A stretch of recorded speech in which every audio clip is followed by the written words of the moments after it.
Hey everyone, and welcome to the 66th episode of your favorite 3M podcast. I'm happy that we are back to go do the live episodes once again after one month taking a break. And for tonight, I have another special guest for you guys. I'm welcoming Ben on the podcast. And the reason why I invited Ben to join us for tonight is because he has a powerful message and experience as someone coming from New Age and paganism. But I'll leave that for him to tell his story a little bit later. But just, as the heads up, can you please, Ben, tell us something when it comes to your spiritual, maybe theological background, education, past, maybe what type of church you attend, Mhm. something like as the introduction so we can, get to know you. Yeah, absolutely. And thank you for having me on here. This is wonderful. I'm really excited to be here. So a little bit about me. Obviously, you can see my name, Ben Cunningham. 44 years old. I have been an ordained pastor for about 18 years now. Come from just like a evangelical free background. I got saved and was in the hyper charismatic movement for many years. From there, I kind of settled down a little bit. So still non-denominational. I was a senior pastor of a church for about 3 years. And then now I actually am not active in pastoral ministry in that way, but do lead a Bible study in my home, have a home group here, and my family attends a non-denominational service at the local Lutheran church, actually. So come from a very synergistic, Molinist perspective. Was kind of my soteriology. So, yeah, not really Calvinist or Reformed, not really, hyper Arminian. I'm just kind of, middle of the road on that.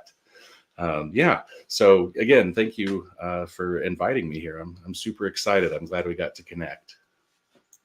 I just want to add one thing. Yeah, when it comes to, those arguments that our brothers Calvinists have on one side and Armenians on the other side, I think it's perfectly fine that we don't, well, not just us, you don't have to take any side. I think it's very beneficial for you, regardless of your church or faith tradition or denomination.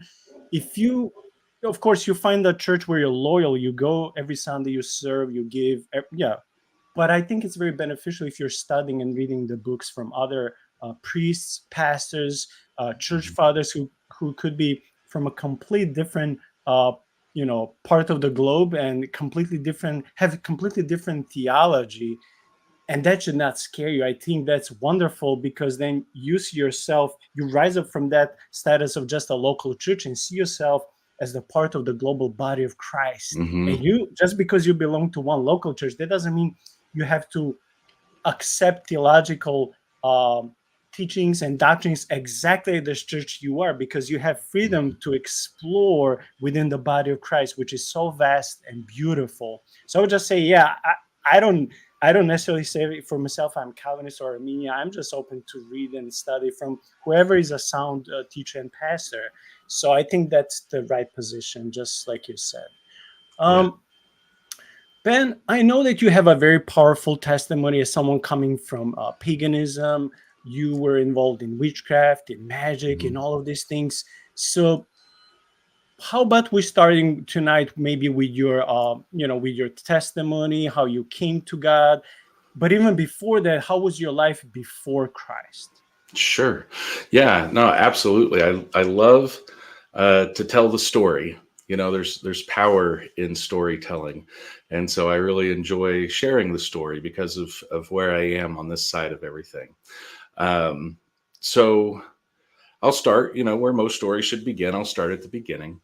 Um, you wouldn't tell to look at me, right? I'm sitting here wearing a polo. My skin is white. I have blonde hair. I have blue eyes. I'm very middle America, as far as my appearance. But I was actually born in a Native American hospital in a small town in Oklahoma. Um, and so I do have, a Native American side of me on my father's side. And so growing up, The first several years of my life living in Oklahoma was very tumultuous for me.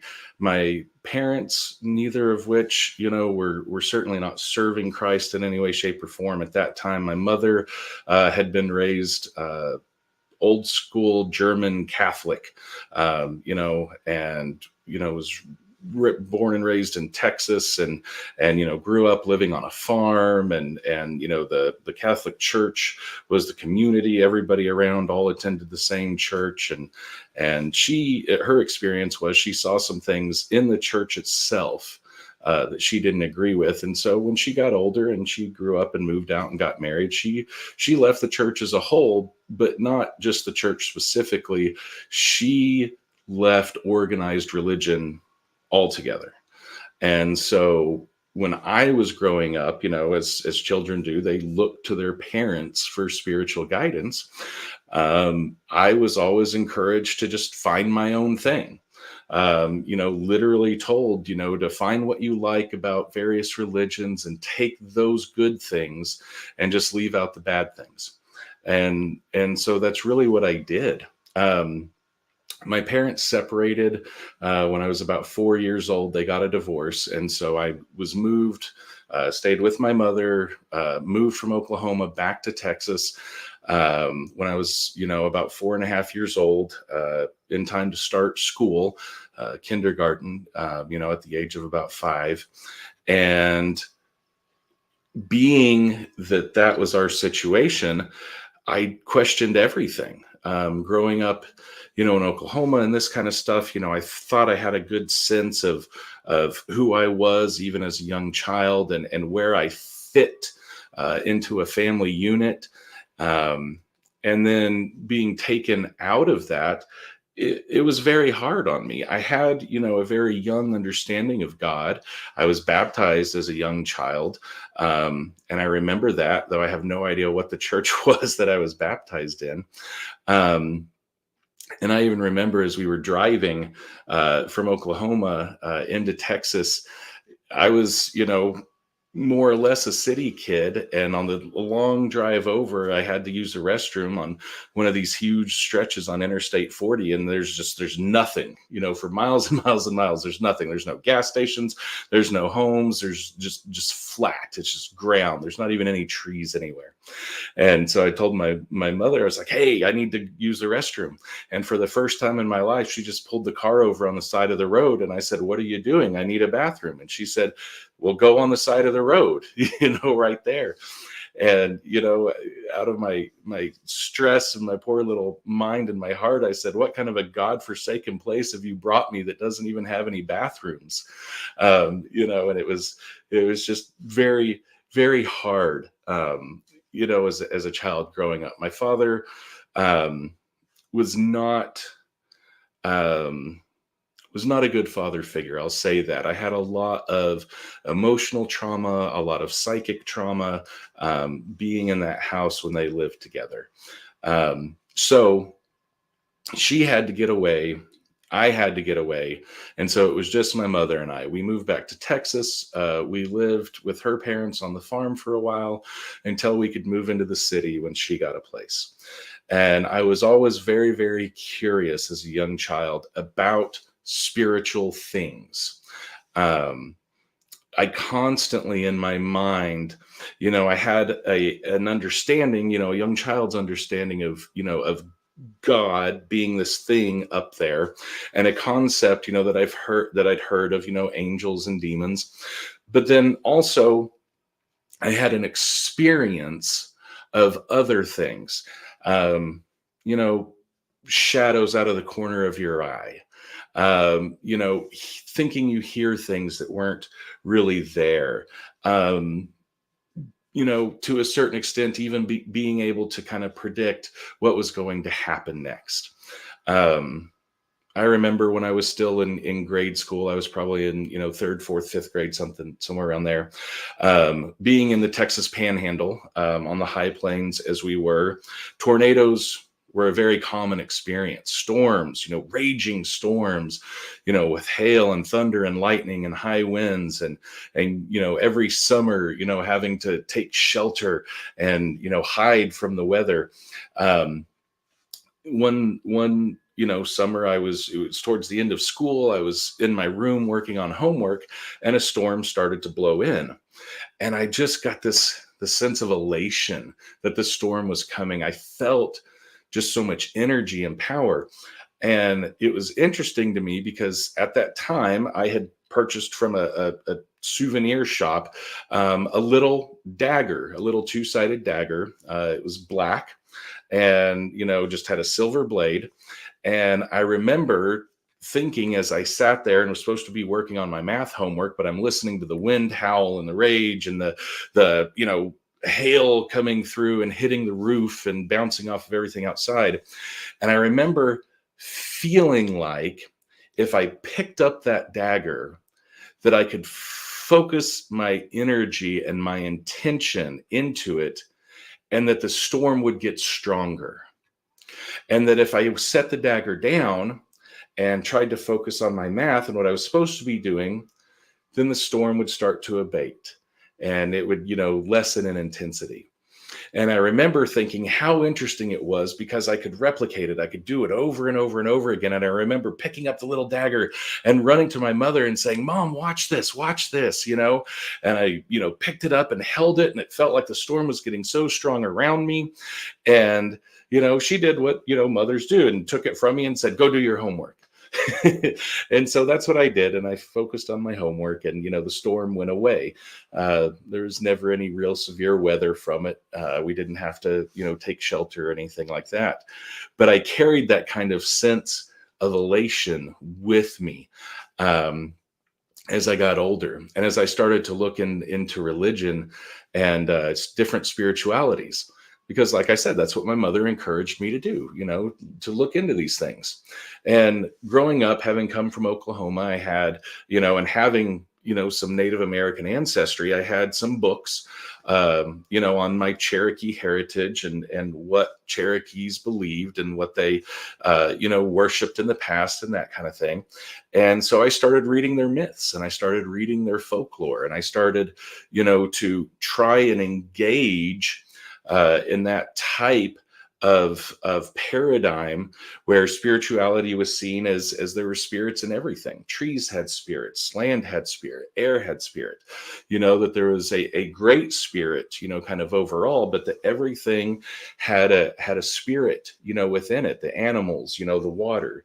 And so coming from that kind of a focus, I started to just dig and research, and everything that I could find, I would just read it. By the time I was in the 5th grade, I found a passion and a love for reading.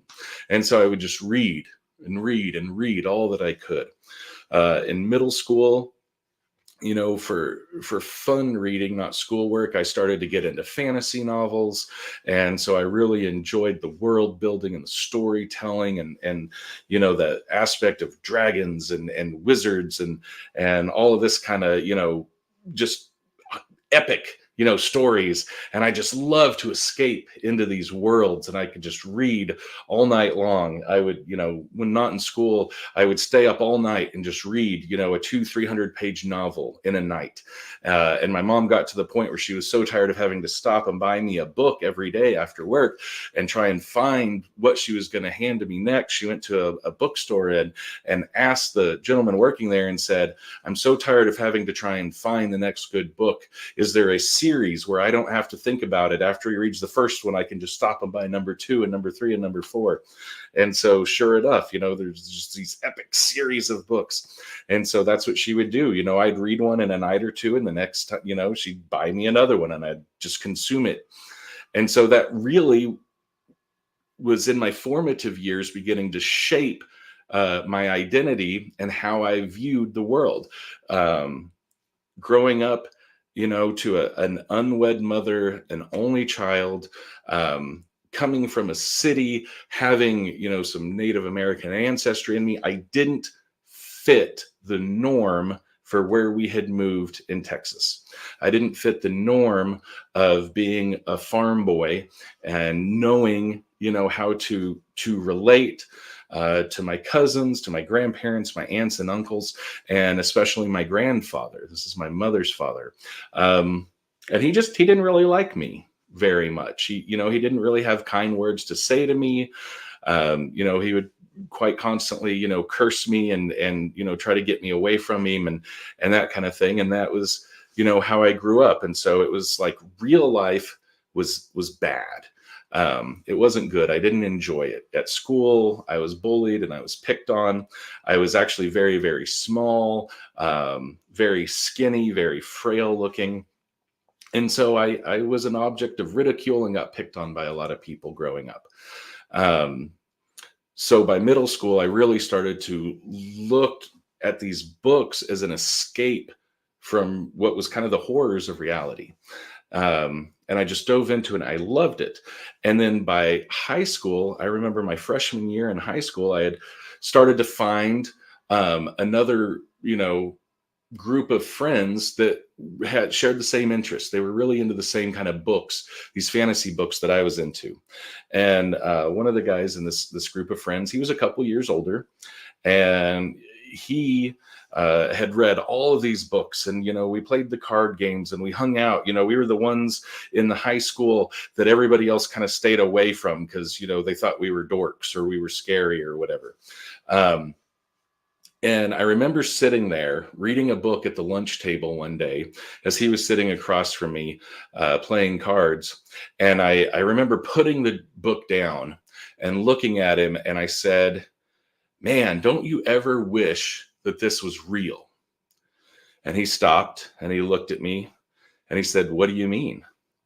And I said, these stories, wizards and witches and dragons and magic. And don't you ever wish that this was real? How great life would be if this was real. And I remember it was very dramatic. He leaned over and he looked at me and he kind of put his glasses down like this. And he said, "It is real." And I said, "No, what are you talking about? This is, no, this isn't real. This is make-believe. This is fantasy. It's called fantasy." And he said, no, it is real. Let me show you. And I said, okay. And so, he invited me to spend the night at his house that weekend after school. And I got permission from my mother and she drove me over to his house. And so we did, under the auspices of, we had a class together and we were supposed to be, doing homework and that kind of thing. But we got together and he pulled out some books from under his bed. And it was my first encounter with, mass market, store-bought witchcraft books, spell books. And it's really what they were. Neo-pagan ceremonies, how, from the very fundamental entry level, what do different colors represent? What do the different spirits, represent? All the way up to, New Age belief and the different vibrational harmonies of the crystals and how to astrally project, and what the astral realm is like, to how to encounter spirit guides and so on and so forth. And, how to develop, your latent psychic abilities. I mean, just all of it, this whole other world. He had books for just a little bit of everything. And so for the rest of that evening, we sat there, in his bed, and he had lit a candle, and we tried practicing making the candle flame go up and making the candle flame go down with nothing more than using our minds and our intent. And it was on the other side of the room. And so, of course, if this was any kind of a scientific experiment, it wouldn't have, bore up any kind of scrutiny, because you could say, well, it's the air conditioner kicking off and on. You could say it was somebody closing and opening doors somewhere in the house. Whatever it was, we felt like we got results. We felt like we had some kind of latent power or energy within us that could affect a candle flame getting larger and smaller. And it was exciting enough to me that I said, man, this is it. This is real. This is it for me. I'm into this.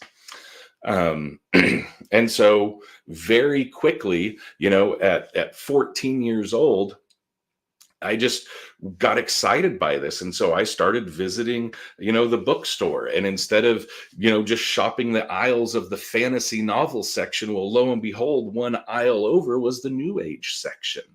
And so that's where they had all the witchcraft books and, the different pagan religions and all these types of things. And so I started spending more and more time over there looking at these books. And then I began purchasing these books and began studying what it was to be a practicing witch. And can I just ask a question before you continue, please? I just want to ask you, don't you think it's so sad how some people can use fantasy like us and see God's glory and majesty of his true kingdom and his, fight against chaos and the chaos monster, Leviathan, the great serpent, while some people use fantasy and it draws them to New Age. So you take one thing, let's say you take this bottled water, and some people take it as an inspiration to go to this side, and some people take it to go to the completely opposite side. How crazy but sad that also is. Like, who would have thought that you just take a fantasy book and like you said, it's fantasy, and you read about wizards and dragons and all these monsters, and you're like, oh, let me go and practice alchemy and magic and New Age. And some people say, oh, look, this book has amazing stories just like the Bible. Maybe it's not completely true, but it sparks my imagination, so maybe in some way I can understand God better and I can make some parallels. So how crazy is this that, like, for you, it took you to one side until what we'll hear later, it took you back to God. But I mean, how sad it is that some people use fantasy for bad things. Yeah. And it is, or can be, a great example. I remember I was already older when the Harry Potter series came out. But being in a very religious culture in the Texas Panhandle, gosh, everybody was just a Christian because you were American. It was, the same thing. And so I remember, satanic panic and anything that didn't come specifically out of the Bible was just automatically the devil. And I remember, as not being a Christian, as identifying as a pagan, when Harry Potter came out, I never bothered to read the books because I looked at them as children's books, but just the uproar that, went through, what seemed like the whole world about how these were the devil and these were going to lead people to Satan and all this kind of stuff. And I was over here thinking, I don't really see it. But it's a good example of how, and I started in fantasy. I started in reading like The Hobbit and The Lord of the Rings and Narnia. And it's so crazy when you think that those came from Christian authors. That those are so steeped in metaphor and parable of what we find in the Bible. And I just didn't see it. My eyes were closed to it at that point. And then, I got deeper and deeper, off into this other stuff. And so where was I? Yeah. So, 14 years old, I started really diving into studying and practicing what we today know as witchcraft. And back then it was so funny because, you identify, oh yeah, I'm a witch. Well, you're a boy. You can't be a witch. It's like, well, I'm a male witch. And then somebody would say, well, isn't that a warlock? And back then, no, self-respecting male witch would ever identify as a warlock, because a warlock by definition was a demon possessed man. And, you don't want to associate yourself with anything demonic or evil. I read and studied, Anton Zander LaVey's Satanic Bible, and the whole concept in it is that Satan's not really real. It's just an idea, that it's a personification of an idea that people use to try and, make the social more of what good is, versus evil, and that it's all really relative. And so, I'd studied that, and I would argue with people, at high school. being in such a culture saturated with religion. I'm not going to say Christianity, because a lot of those people weren't actual followers of Jesus. They would have claimed Christianity. They would have gone to church on their Sundays and dressed up and that, but they lived just like me, just like anybody else, you know, in their day to day. Their faith wasn't there. It was a cultural norm to identify as a Christian. And, you know, in that society, when you met somebody, it was very common to say, "What church do you attend?" You know, and you could tell more about a person by asking them what church they attended than, you know, whether they were a Republican or a Democrat, or, you know, what country were they from. You know, you could tell more by asking what church they attended, because you knew what side of town it was on. You knew whether it was full of wealthy people or not. You knew, well, you know, that's the crazy church over there versus, oh, well, you know, this is, you know, a nice little Baptist, you know, Bible teaching church. And so you knew. And a city of, you know, 190,000 people, I considered that small. I now live in a town of 350 people. And so, you know, almost 200,000 versus 350. Even here with 350 people, we've got 4 churches, you know, in this town. And people complain about how there's churches everywhere. Well, you know, I came from a city of nearly 200,000, and literally the only thing you were guaranteed to have at every intersection was a church on one side and a gas station on the other side. You know, like, churches were everywhere. They were everywhere. And so me to identify as not being a Christian, again, made me a target, you know, people would, you know, bully me and have issues with me, especially back then. You know, in the 90s, it wasn't like it is today. Today, there's very much, you know, inclusion and tolerance and all this kind of stuff for anything that seems to be outside, you know, the mainstream norm. It's trying to, you know, shift so that that's the norm. Today, if I were, you know, in a public high school like I was back then, and I came out and said I practice witchcraft, I would have been applauded. I would have been, you know, hugged and loved and appreciated and accepted. But, you know, 30 years ago, that wasn't the case. It was very, very strange for me to not identify as a Christian. And somebody would say, you know, what church do you go to? And I would say, well, I don't. And they would say, you know, well, aren't you afraid of going to hell? And, you know, I would go on a tirade about hell is this man-made idea. It doesn't really exist. It's just used to, you know, keep people in line. And, you know, if people really wanted to know what I was into, you know, I would tell them. I'd be like, I'm a witch. You know, I cast magic spells. I honor Mother Nature. I, you know, worship the god and the goddess. When I was old enough to drive, I had all the bumper stickers.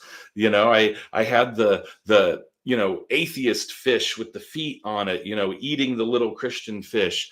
And I, you know, had the pagan pride, you know, bumper sticker. And I had, you know, all of these things, you know, just to try and irritate people as they would pull up behind me. And they did. And what's interesting is, you know, I'd even get pulled over by police and things because of my bumper stickers. But this was how I identified. And it wasn't just a thought or an idea. And it wasn't just a rebellious teenager phase. It was really, really how I self-identified. I actually practiced and did what I was reading about in the books. And, you know, when you buy a book and it says, if you're going to worship this and you're going to do this, because there's 2 separate things at play. There's paganism, which is worshiping, you know, non-Judeo-Christian gods and goddesses, right? That's by definition, that's what being a pagan is. You can be a pagan and you can worship gods and goddesses and not practice magic, not practice witchcraft. To me, I did both. You know, I married the 2 together, and it was a part of my worship to practice magic. And so I just have another question. I'm sorry. Are there any pagans who don't worship any deities, but they would just say, "Oh, I worship Mother Nature. Oh, I just worship the Mm. creation." But like, I'm not into gods and goddesses. I'm just into nature. I want to hug trees. I want to spend time outside. I want to do the so-called white magic. Are pagans like that out there? A lot of them, yeah.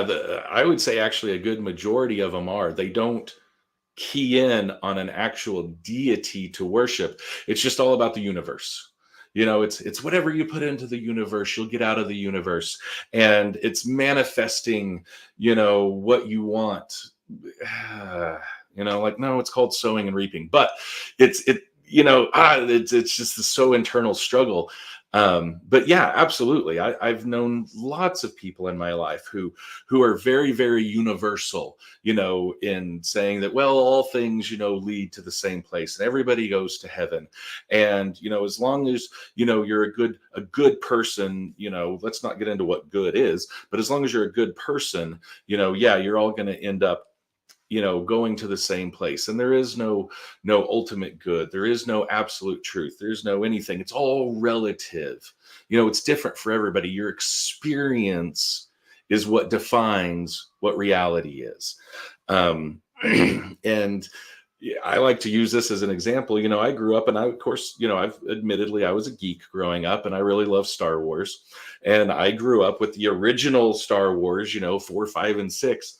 And I love it because in that there's a perfect example of relativism. And it's, when Luke is first talking to Obi-Wan Kenobi or Ben, he talks to Ben, and Ben says, yeah, I knew your father. He was killed. He was struck down, by a powerful, Lord Vader, killed him. And then later on, as you progress, through the movies, you find out, wait a minute, Darth Vader didn't kill his father. Darth Vader is his father. And so there's this pivotal moment when Luke comes back and confronts what is now, the spirit of Obi-Wan Kenobi, and says, you told me, that Vader murdered my father. And, he's looking at him with this hurt, accusing, eyes, and acting is great. And he's like, you told me, that Vader murdered my father. And, Obi-Wan looks at him and says, well, that's true from a certain point of view. And that's it. That sums up relativism and this universalist idea, very succinctly from a certain point of view. Yes, Anakin Skywalker turned to the dark side, became Lord Vader. At the point that happened, he quit being the little boy Anakin Skywalker that Obi-Wan knew and trained. And so it's like, from Obi-Wan's point of view, and what really he was using to push his agenda was the belief that Vader murdered your father. You now want revenge against Vader for what he did to your father. And so it set, this boy Luke up for this epic, adventure that he went on. But there's manipulation involved there. And that's really what the truth is behind a lot of this universal belief, is it's a manipulation. And you just have to get to who is it that's doing the manipulation. And so I believed it. I absolutely believed it. I believed that if there was a such thing as heaven, that it was going to be like the Elysian fields. It was going to be the happy hunting grounds. It was going to be, something where, you pay the ferryman upon death, and he would, transport you across the river Styx to the other side.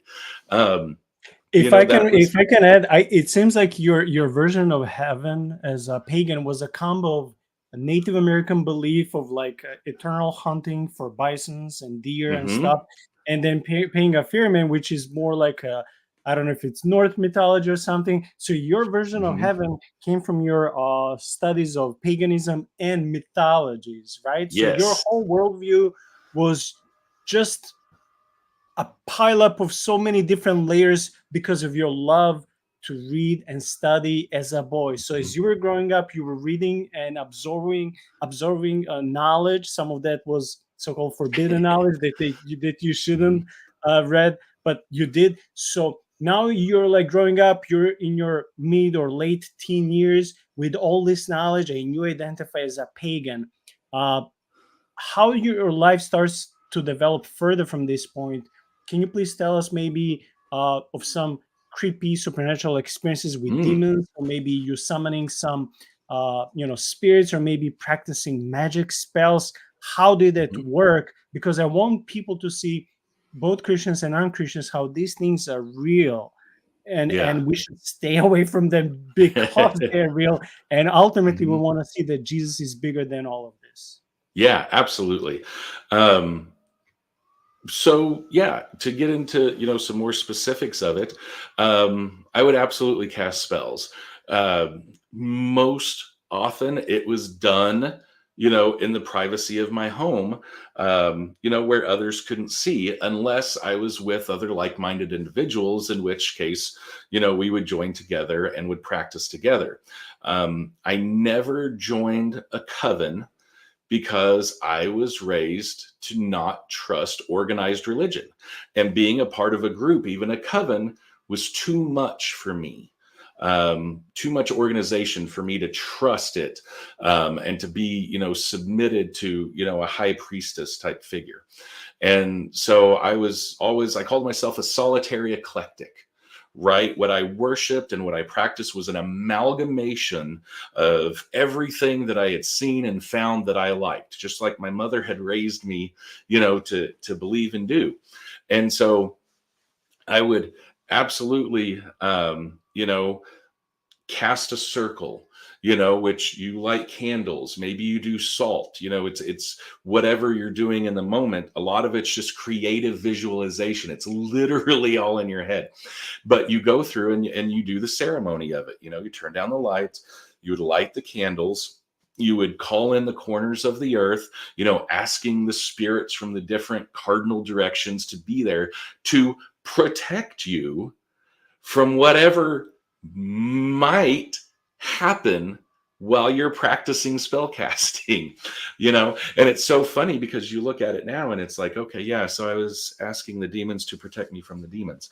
um but you don't realize that as a So I would pagan. guess you believed in good and bad spirits, right? So you try Mhm. to be, um I don't know if this is true, but I'm assuming you try to be a good witch, a good warlock, not to harm people, but maybe to use magic either for fun or to experiment, like what can happen, like what if. Mhm. Yeah, there was absolutely a lot of experimentation because it was finding, where's my niche? What am I good at? What am I predisposed to be better at than other things? And my personal, niche, I guess, was elemental magic. Trying to harness, the elemental powers of earth, air, water, these kind of things, and fire, and using those energies to focus and make things happen. Um, so yeah, you cast your spell, you invite in, you invoke, the corners, uh, and you ask for the protection from things that might happen, and then you begin your actual spell casting. So the ceremony has already begun before you actually get into what it is you're about to do. And I had all different manner of things that I would try and do, everything from love spells. Ooh, I want her, to like me, to I need more money to cast financial, blessing on me, to, just being smart enough to pass the test, tomorrow that I didn't do the homework for. Hey, you could have, when it comes to money, you could have just joined one of those charismatic churches that believe in prosperity Oh gospel. my You didn't need gosh. any magic Yeah. because they're already believing in some sort of magic with all that fake gospel, right? Absolutely. And what's funny is, we'll get into that a little bit because once I got saved, I actually was a member of one of those churches. And so it's interesting, to how I was so comfortable going from, witchcraft to a hyper charismatic church because it felt the same to me. It was just, what ultimate power were you, focusing on? Um, But for spooky, spooky things and things of that nature. Um, so absolutely. So seeing what I refer to as shadow people was something that happened quite a lot for me as a kid growing up. I'd be outside playing, and out of the corner of my eye, I'd see a shadowy figure. And as I would look, it would run into a bush, and the bush would shake. And I'd think, oh, it's a cat or something. And I'd run over to go see what it was. And then you get to the bush, and there's nothing in the bush, even though you saw something, about this big, a shadow dark figure out of the corner of your eye run to the bush and hit it enough that it would shake. But then as you walk over to it, there's nothing there. That kind of thing would happen quite a bit. As a very young child, I had very, very, very, very vivid dreams. And oftentimes throughout my life, those things that I dreamt would happen. So much so that when I was very young, like in middle school age, I remember having a very vivid dream that I was standing in a convenience store and I was wearing a red smock, and I was talking to a lady and she was wearing a red smock. And we were by the cooler that had all the sodas, the Cokes and the Dr. Peppers and all the pops and stuff. And we were discussing somebody was stealing out of the cash register from the store. And I remember her, saying verbatim in this dream that, well, I couldn't steal enough to make up what I get in my paycheck, and I need this job, so I would never steal.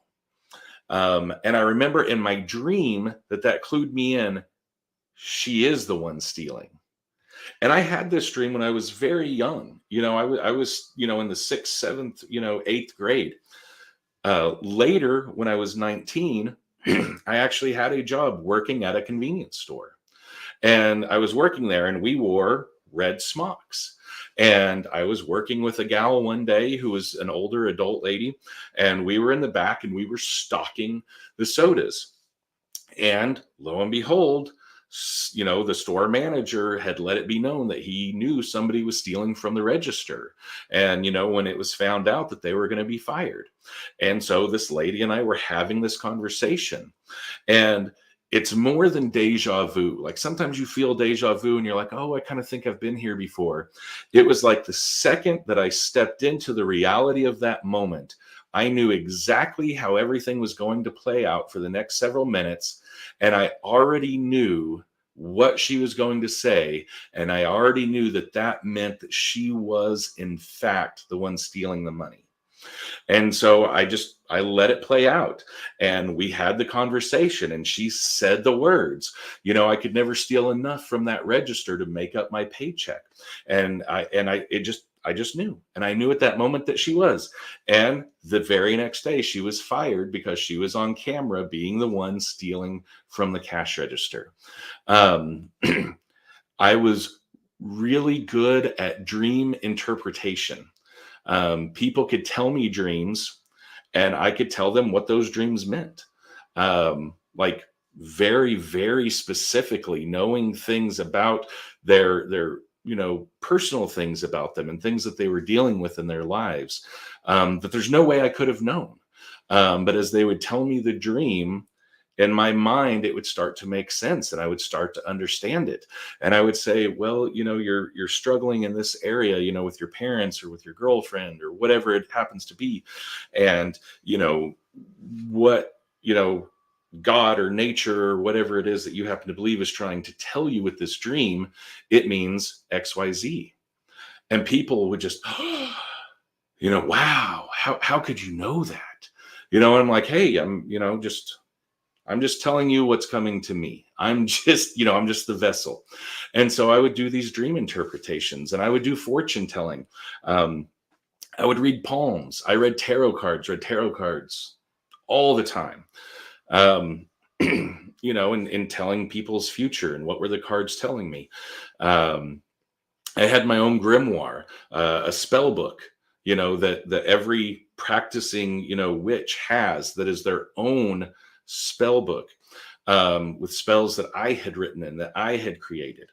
And you say practicing white magic, versus practicing black magic. I didn't believe that there was a difference. I felt like, the up and coming younger generation that shopped at Hot Topic and wanted to call themselves white witches, I called them fluff bunnies. I said that's not real. Because magic was neither light nor dark. It was just power and energy. It's the person who's wielding it who their condition is either light or dark. And so it was, say I had a friend who was sick, and I had a friend who had AIDS. I would try and cast white magic spells for healing while casting black magic spells to kill the cancer cells. And so it was not an either or. It's not I only do this or I only do that. I had come to the point where I was ready to begin animal sacrifices as part of what I was doing. And I had written out several spells that required me to go to pet stores, and buy birds or buy rats or get little snakes, and things like this, and start, cutting their throats and using the blood, to the life force and the energy to summon, the powers and the spirits. Talking specifically about astral projection, I tried so hard. That's what my friends were really, really into the most. And they all could recount experiences of their spirit or their soul leaving their body and them traveling through this astral realm and encountering different, beings and different things. And they'd come back with these stories, and they'd snap back to their bodies and, and we'd all, lay down on the floor and try, and they would succeed. And I never ever felt like I could. I always felt like there was like a large styrofoam block just sitting on top of me that wouldn't let me leave my body.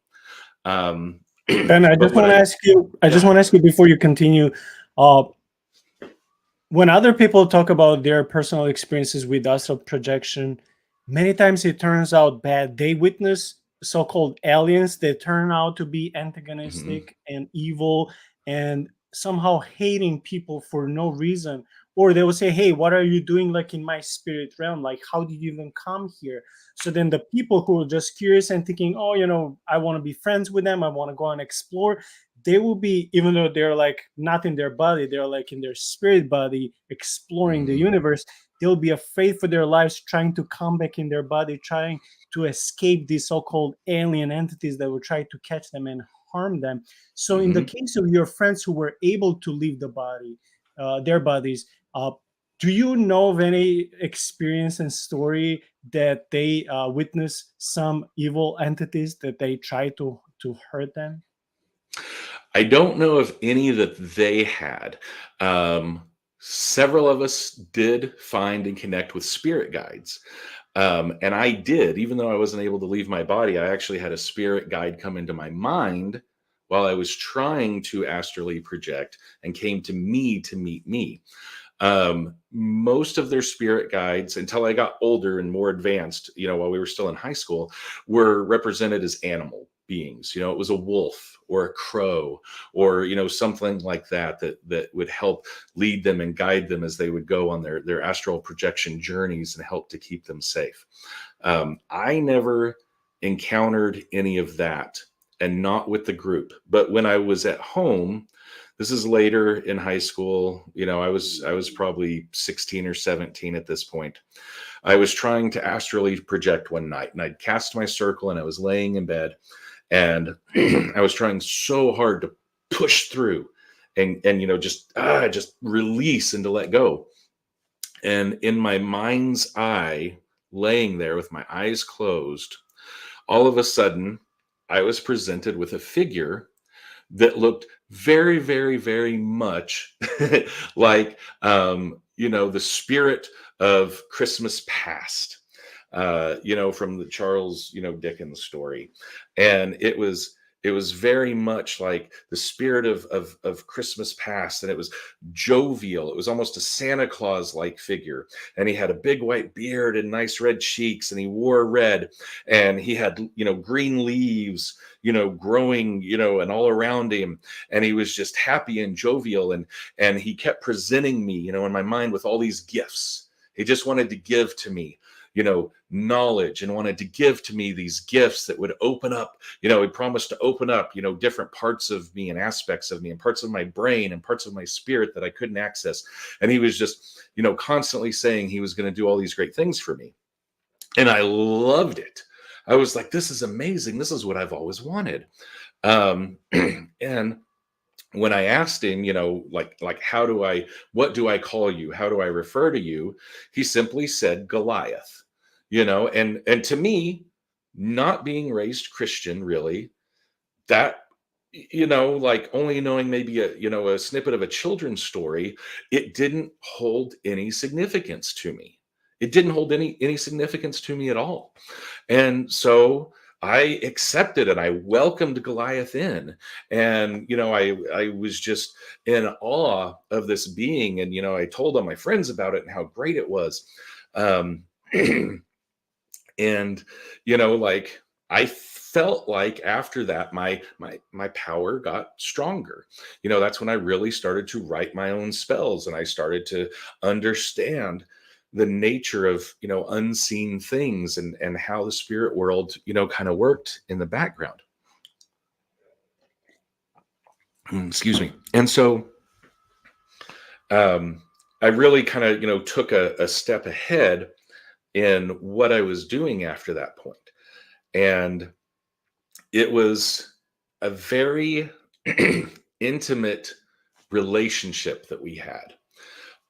Growing up the way I grew up, having a lot of fear, having, suffered, some harsh realities of the world, what I wanted most was really to be loved and accepted. And excuse me, I didn't know how to get that. And so Goliath, initially, was giving me love and acceptance.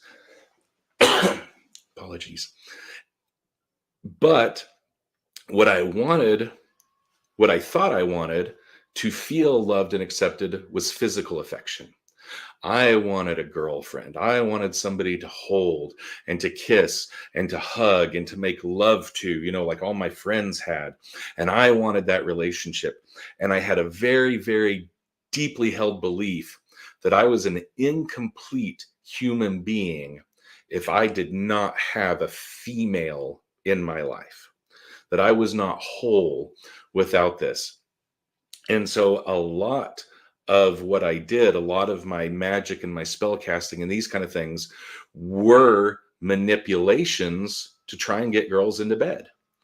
And I was trying, to fill a hole for love and affection, but I was seeking it, in a very wrong way. And so Goliath helped me do this. He gave me insight into specific girls that I was interested in, things that were going on in their lives, ways that I could talk to them, that would touch their hearts. And I was never a very, as teenage boys, when I was never very attractive. I don't think I was ugly per se, but I wasn't, a super hunk, and I wasn't on the football team. I was in the band, and I was in theater and these kind of things. And so I didn't really have access to the circles that the girls traveled in, that I was attracted to. And so, I was constantly, casting spells to try and, draw them to me, or, if looking for opportunity. And Goliath, one of the things that he had taught me, he said, all it will take to get a girl to go to bed with you is time around her. It was time and exposure. It was time around her and just exposure to who you are as a person. And eventually it will happen. And so I started finding time to be around these girls that I liked and try and, have exposure with them and stuff. And, for me, not being a Christian, I felt like I was being very honorable that I waited until I was 17, to have intercourse. To me, that was that was amazing because I'd been wanting it for years. And I just thought I was doing, the honorable thing. And so if I had girls who said they were Christian, girlfriends, that kind of stuff, I never really pressured them for it because I knew that to them, that should be something sacred. And so I wouldn't push for that.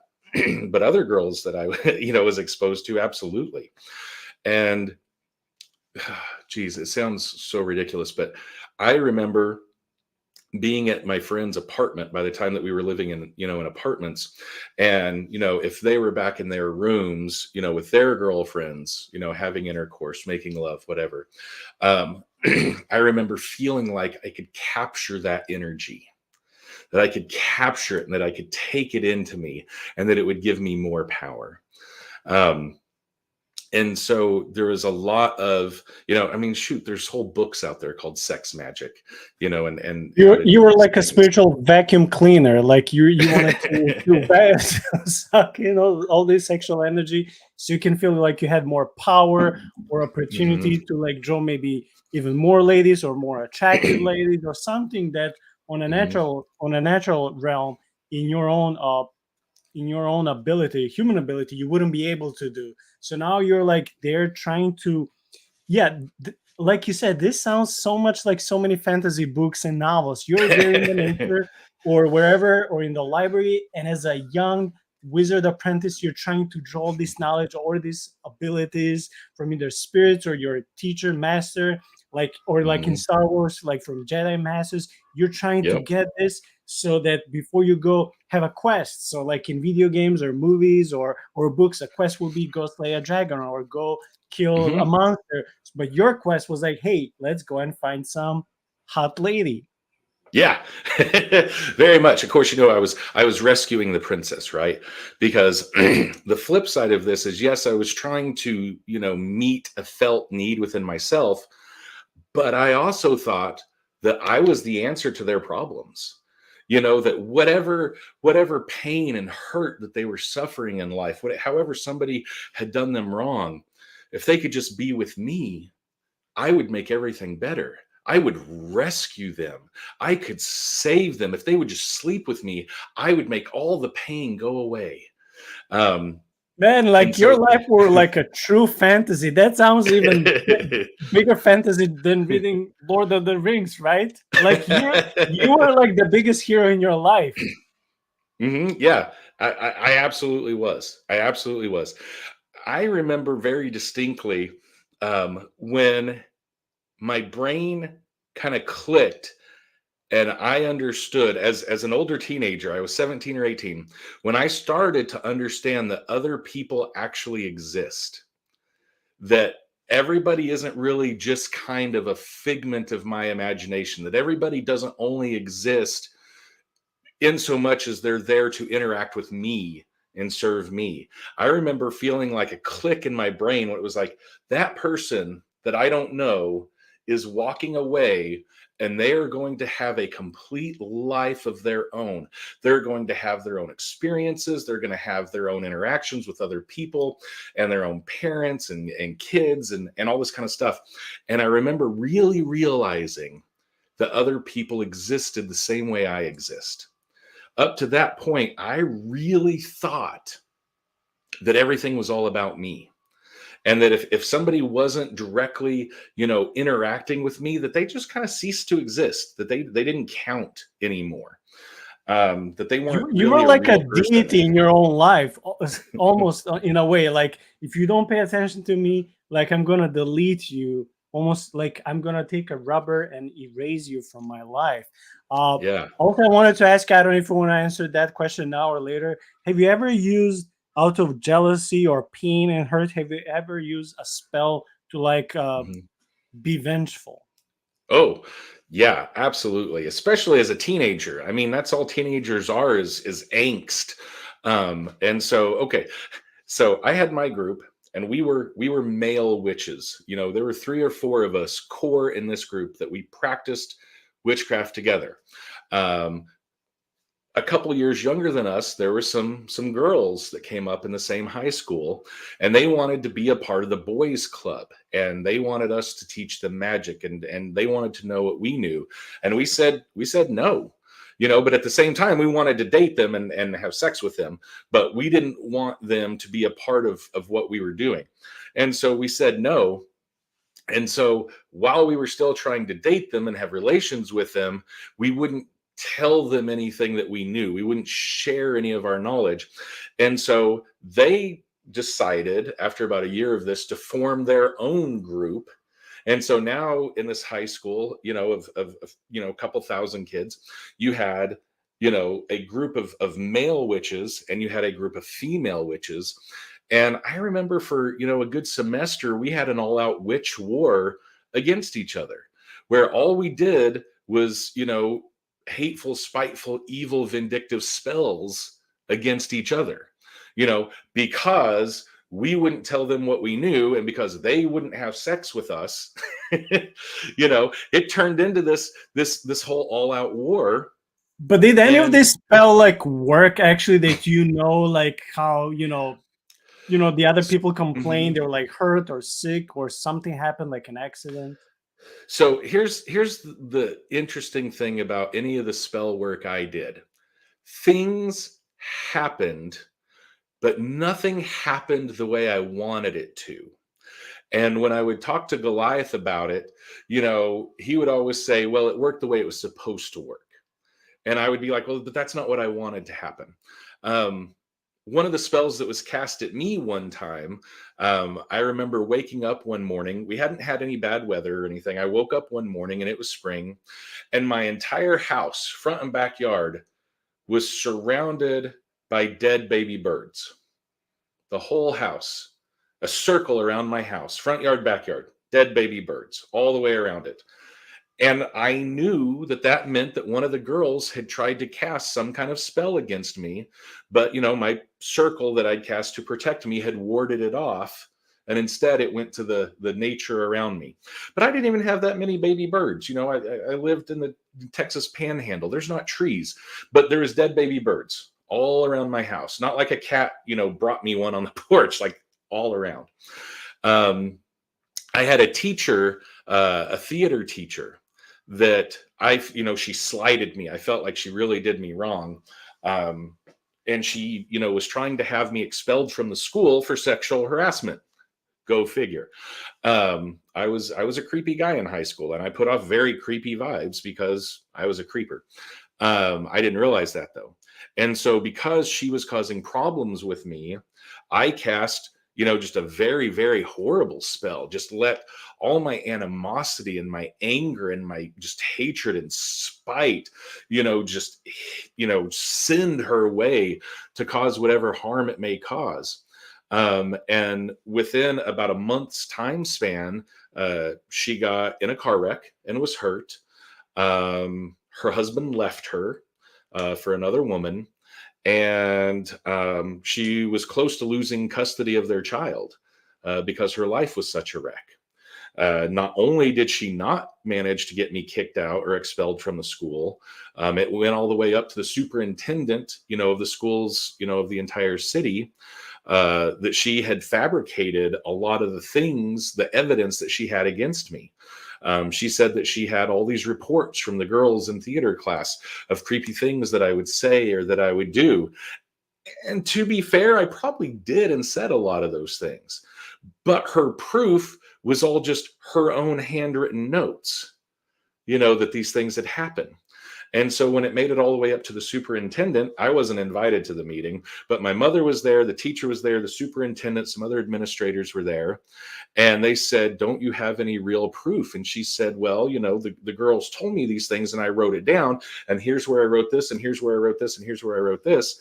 And my mom was able to look at her and say, so all you have is your own testimony that supposedly these girls told you these things about my son, and it's only recorded in your own handwritten notes. And the teacher said yes. And so the administrator threw the whole thing out. no, we're done here. And she ended up being labeled as a feminist, who made it her goal to try and kick boys out of her theater class. And so it actually ended up going all very wrong for her. She got labeled. She ended up having to leave the school, I think, the year after I graduated, or a couple years later, because they ran her off. Because, you know, it all turned back onto her. What she was bringing forward to try and protect, what she felt like was protecting these other girls, you know, turned around on her. And in fact, it ended up she had to leave. She had divorced. She lost her car. She had hospital bills, you know, and all of this within just, you know, time span of, you know, 4 to 6 weeks after, you know, I had just let loose with this, you know, evil animosity spell. Ben, I just want to ask you, do you think, because what I'm perceiving in my spirit, it could be wrong, because you got into this almost a covenant with this spirit guy that presented himself or itself to be named Goliath.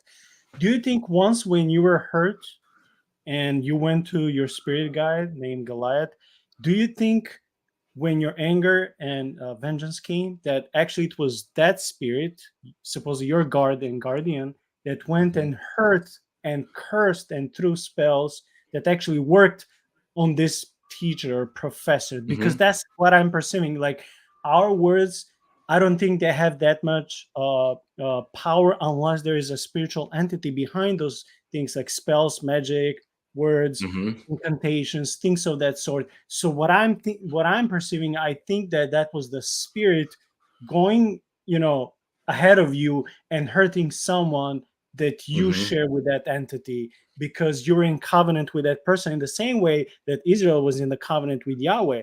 So Yahweh will be like, I'm going to protect you, I'm going to feed you, you're my people, you serve me. So that's a beautiful covenant. But then you have this covenant with this entity that, you know, masquerades itself and presents itself like Santa, and now it's like doing these things to you. That's what I believe, that it wasn't you. You're a source of pain and these thoughts, but they came to fruition because of this spirit guide, right? Absolutely. Yeah. And in retrospect, I realized that that's very much, you know, what was happening.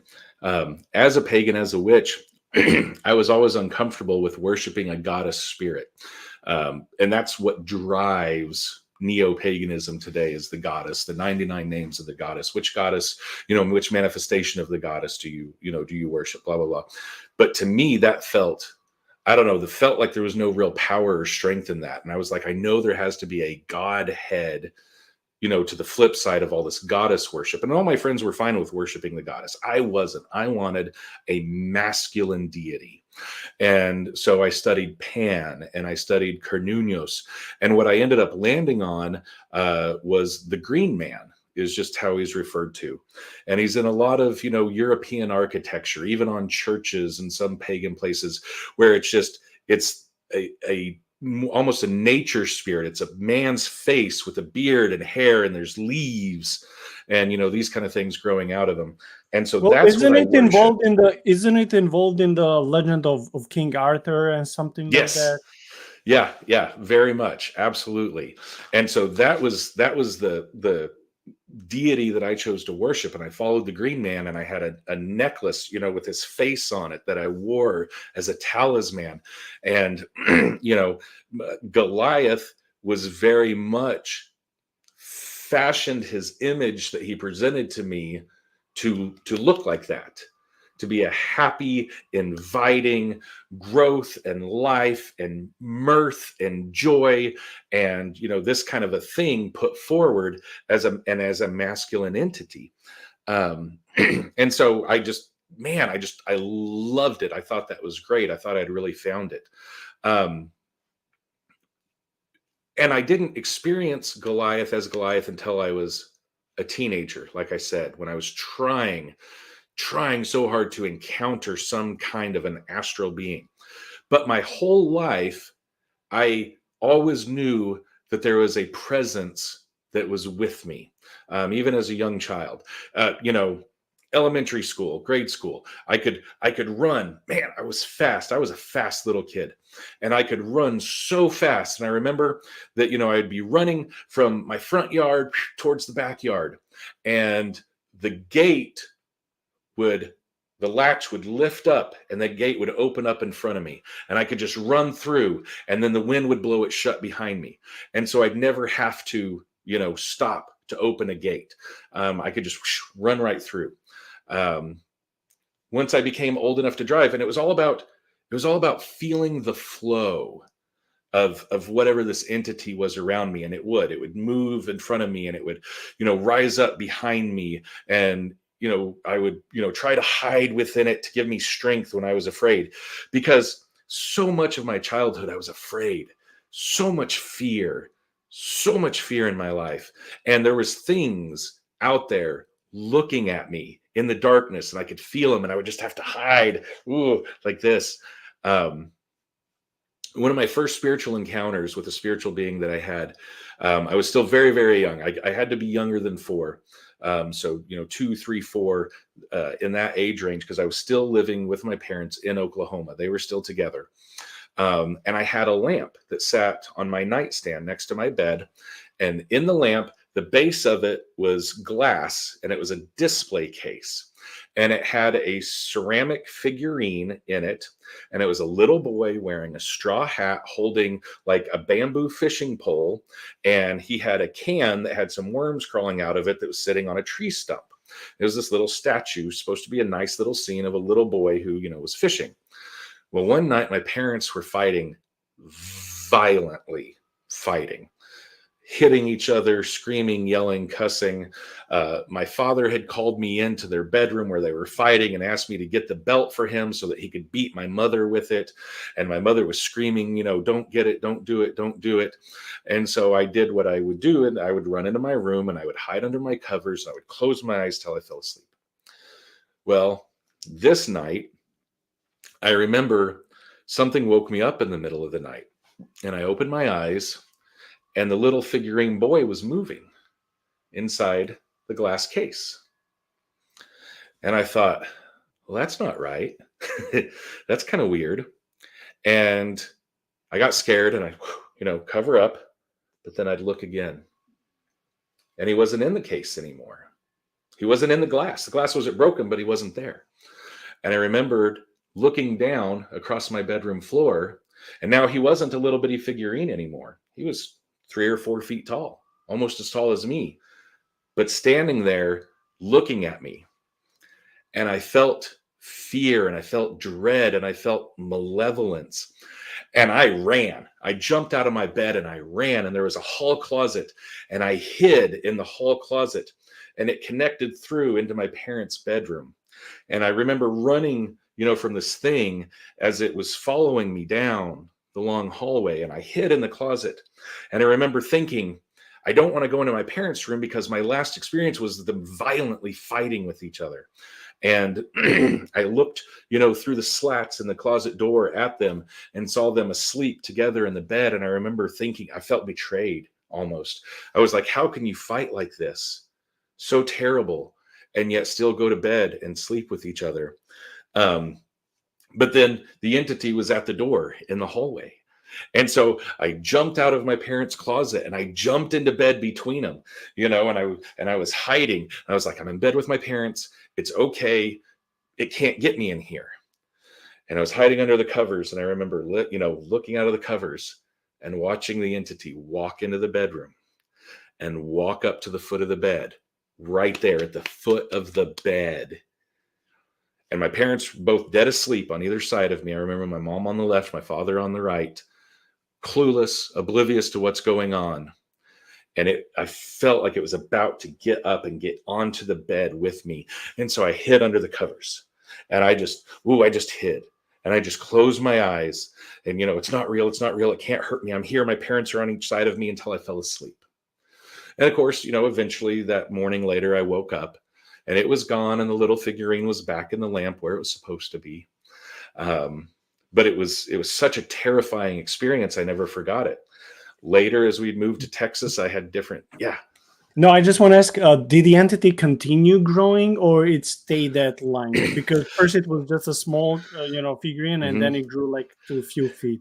Yeah, it grew to about 4 feet and it stayed there. It was the height of like a normal human child, would be that age.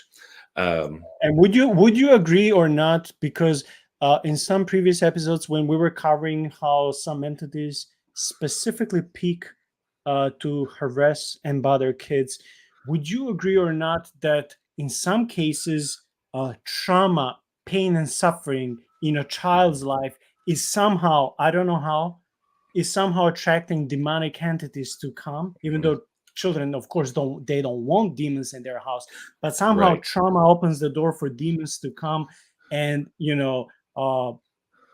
either directly and immediately scare children and threaten them, Mhm. or maybe camouflage themselves and come in shape and form of a imaginary friend, then much later in life Mhm. to show actually their true face. So there's something about trauma and pain that triggers and opens the door to these demonic realities. Is that Mhm. what you think also happened with you? Absolutely. Absolutely. I don't I feel like there's something about having a mother and father living together in a healthy relationship. There's a covering that comes with that that is supposed to protect children. And when there's violence in the home, violence being perpetrated, them against each other, violence being perpetrated against, the child. I was molested a few times as a little kid. Even as I grew up, I was continually molested over and over and over. Um, that's not really here nor there, but that trauma um, continues to open a door and keep a doorway open. And it feeds into the whole thing of me trying to seek validation and seek love and seek wholeness and completeness and looking to it, from a spiritual place. But because I had been raised to be so anti Christianity, I never looked for it there. I literally looked for it everywhere else. And so when I would get something that I thought was good and loving, like Goliath, I just latched onto it and I just invited it in, like really invoke. There's invocation where you ask a spirit to come in and take possession of you. And then there's evocation where you try to summon a spirit and contain it either within, an object or a circle or something that you've cast, in the Magick with a K. It's the difference in between invocation and evocation. Um, and so I never really tried to evoke very many spirits, but when it came to Goliath, I very much invoked and invited him to come in and to live in me, and to allow that to take over.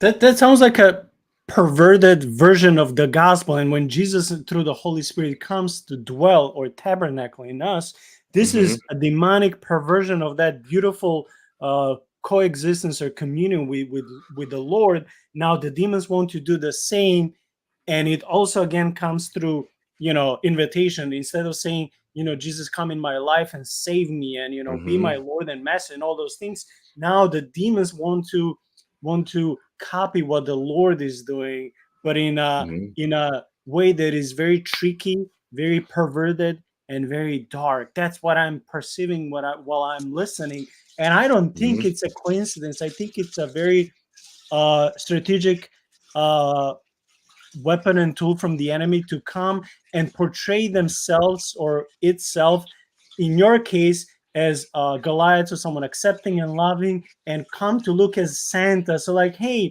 I love you. I have some gifts for you, just like real Gifts. Santa, and you're Yeah. safe with me. So, the same entity that Goliath, if that's really his name, because he or it knows your past, it knows your present, it knows your emotions, your psyche, your emotional scars, your background.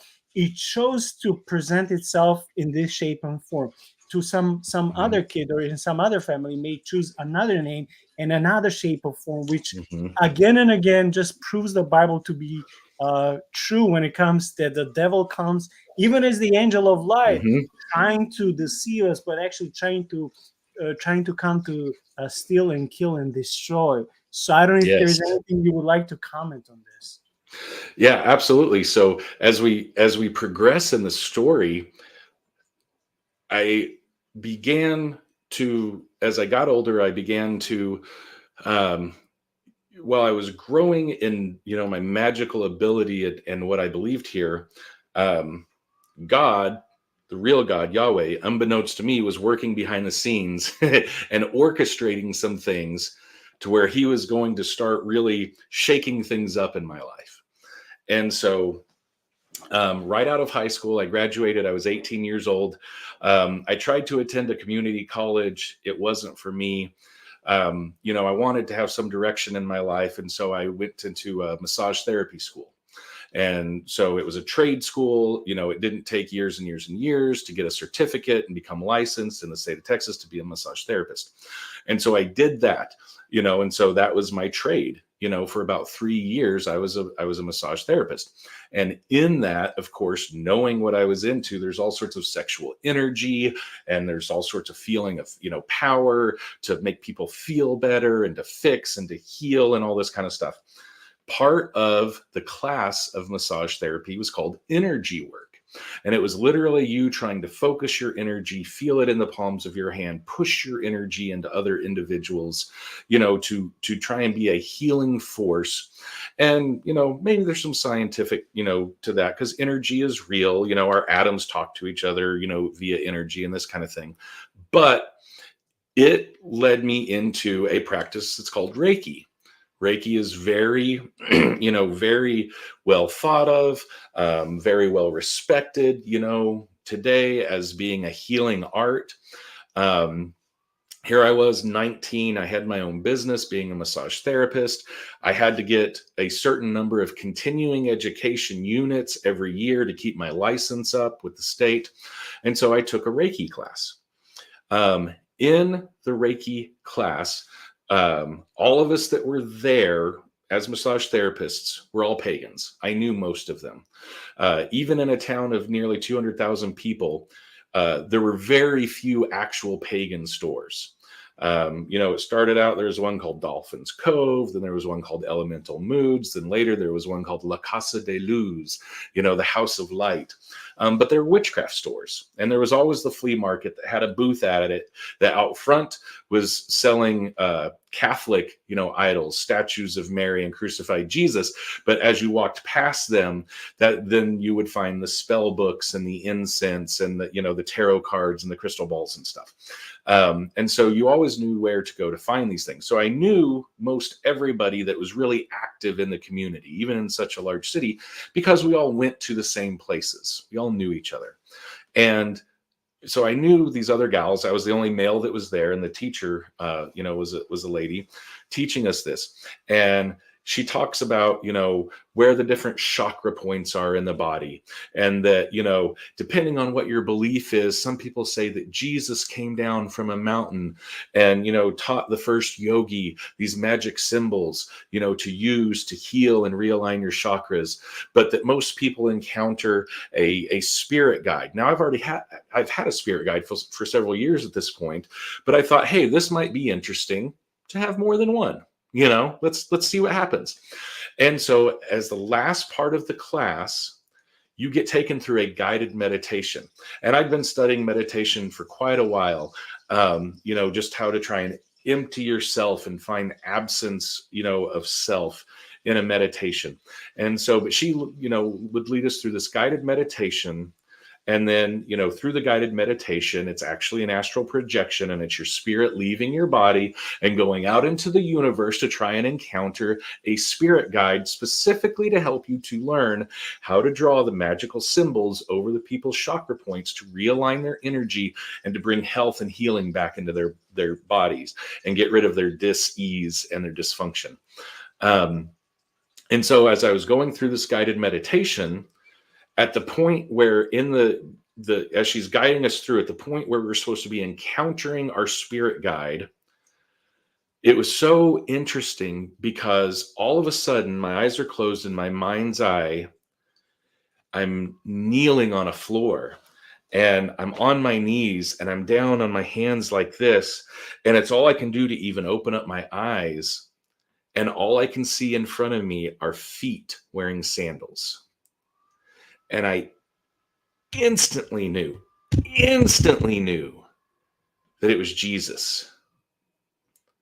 And I just, I came back, she pulled us out of the meditation, and I came back and I was so shaken up.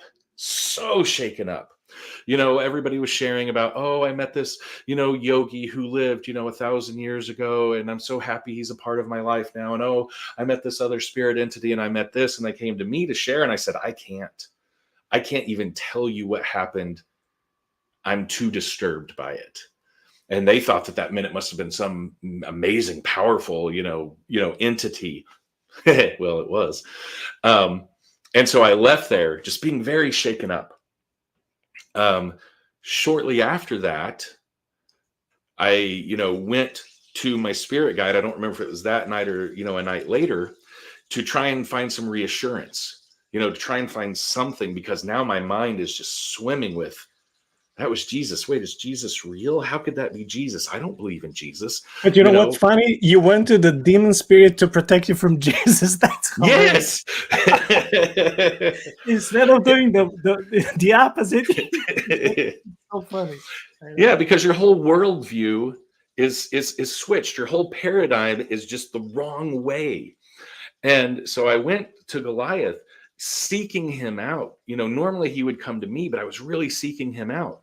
And, again, you could say it's all in my head, it's all in my mind, but I wasn't controlling it. It's not like I was running the narrative of what was going to happen, because I found Goliath. And it was very, very interesting, because he wasn't the happy Santa Claus figure anymore. That wasn't what he appeared to me as. Instead, he appeared to me very much as a scaled lizard man standing there, very, very serpentine, very much, like kind of a dirty, shiny brown in color, with yellow, slit pupil eyes. And, I was like, wait, you're not Goliath. Who are you? And it was Goliath. And instead of any kind of feeling of love or acceptance, all that I received from him was just mockery and malevolence and hatred. And I was just like, once again, afraid. And so I just, ran from it and snapped out of it. And I was like, oh my gosh, this is what he really is. He's this serpentine, so completely not human in any way, shape, or form, that it felt so alien and so other, it literally made me feel like my life was in danger. And so like, I shut that off. I was like, I can't go there anymore. And so, the whole time it's kind of working in the background. During this time, I was dating and engaged to a girl who was a professing Christian. Through the course of our relationship, she attended a church, a hyper charismatic church, a very big mega church. At that time only had 3,000 members. Now it has, I think, 10 to 15,000. But, her parents said, hey, we want Ben to attend church with us at least once, so that we can know he's a Christian. We want him to come to church with us once. Because she'd been lying to them now for over a year, saying that I went to this other church that they just happened to not know anybody at. So they couldn't verify. Lying to your pastor that your fiancé is a believer. That sounds good. Yeah. He's a Christian. He's great. And so, she comes to me and she says, hey, my parents are really pressuring me. I'm either going to have to break up with you, or you're going to have to attend church. And I thought, oh my gosh. And this is the crazy church. Among the pagan community, we knew that this was the crazy church. We thought that they walked around with bleach in spray bottles, to like shoot bleach in, witches' eyes, and to try and hurt them, and to attack them and be mean to them. And so this was the crazy church. And now I'm having to go to the crazy church for the sake of this relationship, that I wanted to end in marriage.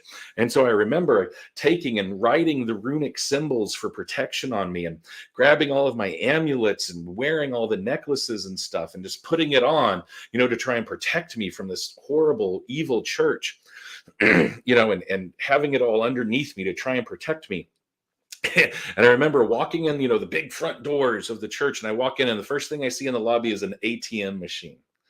And I think, yeah, that Christianity, it's just about money. This is all hypocrisy, blah, blah, blah. This is terrible. And we go in, to the sanctuary, which is huge. The seats are set up like bleachers, and you're facing down like a giant movie theater to the stage. And they came out and they started doing worship. Well, the worship pastor was a bald guy with a goatee and an electric guitar. And I was like, well, this isn't what I was expecting, because I had encountered church a little bit when I was living on the farm with my grandparents and went to their Catholic church. Just, very rarely, but had done it at Christmas for midnight mass and some of those kinds of things. And so I was expecting it more to be like that. And I walked in, and this just wasn't what I was expecting. And it was like a rock concert. There was lights and there's words on the screen, and everybody was standing up and jumping and clapping, and I thought, wow, this isn't so bad. And so after the service, I told my fiance, hey, if your parents say that I have to come to church with you again, I'm not opposed to that. I'd be okay with that. That wasn't so bad. And she's like, really? And I was like, yeah, really.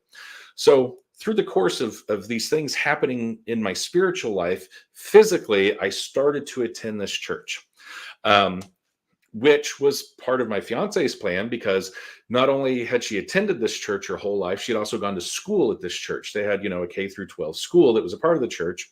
And her favorite pastor was also her favorite teacher, and that's who she wanted to marry us. And so, I'd gone through all this stuff. I'd severed the relationship with my spirit guide, who I'd been with, for several years at this point. I was shaken up, felt like I had experienced literally the feet of Jesus in a guided astral projection meditative state. I didn't know what was going on. The church, wasn't what I thought it was. It actually felt very inviting and very friendly and very fun. And so then we go to meet the pastor, and it was and he was probably the first Christian that I've ever met in my life that was a real Christian, who just loved me because I was a human being, who just loved me because he loved me with God's love. And it was the first time I met somebody who identified as a Christian, and I thought, wow, this guy is not a hypocrite. This guy really just loves me for me. And it was so neat. And so we had to do premarital counseling, and they had classes at the church that you had to go through. And we did all the classes, we did all the stuff. And then it was time to meet with the pastor before we got married. And so sat down in his office. I remember sitting in his office, and he wasn't the senior pastor of the church. This church had multiple pastors, just dozens of pastors, all in different areas of ministry. And his, area of ministry, he basically did, weddings and funerals. That's what his role was at this church, along with being like the journalism teacher at the school. And so sit down with him in his office, and there's, a big, painting behind him of a lion, wearing a crown.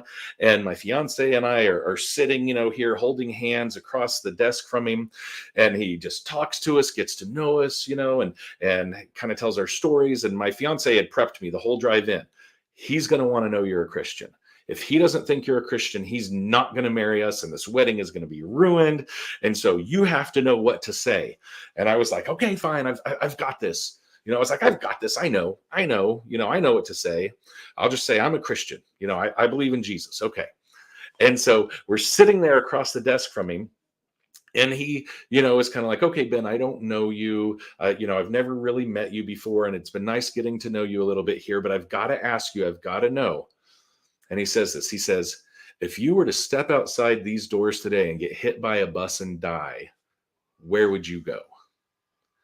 I wasn't expecting that. I was literally just expecting him to say, are you a Christian? To which I had prepared a lie in my head for. But he said, where would you go if you died today? And my first thought was, oh, the happy hunting grounds. Oh, the Elysian fields. I'm going to go to some place that's happy, where all the spirits of good people go. And I told him, I said, oh, well, I'd go to heaven. And he's like, man, that's good to hear. Why? I was like, what do you mean, why? Like, that's not a question. There's no why. Everybody goes to heaven. And so I told him, I said, well, I'm a pretty good person. It's not like I've ever murdered anybody or anything. And at that time, where I lived, bracelets that said WWJD were all the rage. What would Jesus do? WWJD. Oh, everybody was wearing those things. And I said, it's like those bracelets. If I get into a situation, I just think, what would Jesus do? And I felt like I said Jesus. I must be a Christian in his mind. I said Jesus. And so, he kind of, and you can see his face kind of drop, and he opens the lap drawer on the desk and he pulls out his Bible and he sets it down on the desk. And he says, would you mind if I just shared some verses with you? And I said, no, I don't mind at all.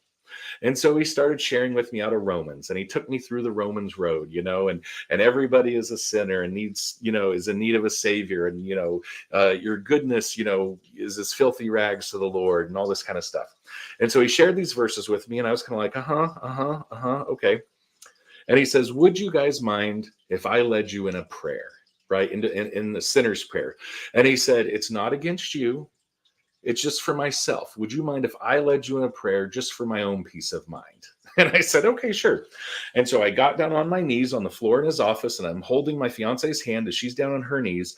And he walks out from behind, his desk there, and he places his hands on her head and he starts praying. And the instant he started praying, my mind's eye opened up. And once again, it was just like several weeks before when I'd been, at the reiki thing. I was down on my knees, this time physically as well as mentally, and I'm staring at the feet of Jesus, just instantly. And I knew it was Jesus. There's just no denying it. This is Jesus. And I'm just thinking, no. In my mind, I just kept saying, no. And I was like, I can't do this. And, in my mind, I felt the offer. In reality, I'm down on my knees and I'm repeating the prayer that, say this prayer after me, sinner's prayer kind of thing. But I don't even remember what words I said, because in my brain, I was faced with the feet of Jesus, being knelt down, just feeling, the weight of just the glory and the Holy Spirit pressing down on me as I knelt down, staring at his sandaled feet. And I just felt the offer, will you follow me? And I was like, no, I can't. And it's like, will you follow me? And I said, Jesus, what would my mom say? She raised me not to be a Christian. She raised me not to believe in the church. What would my mom say? And I just heard the voice of the Lord, and he just said, this isn't about your mom. This is about me and you. And I said, no, Jesus, I can't. I said, what would my friends say? Oh my gosh, what would my friends say? We were all into witchcraft. We all practice witchcraft. What would my friends say? And he's like, it's not about your friends. This is about me and you. Right here, right now. This is me and you. Do you accept me? And I started crying. And I was like, how? How can you ask me this? How can you ask me to accept you?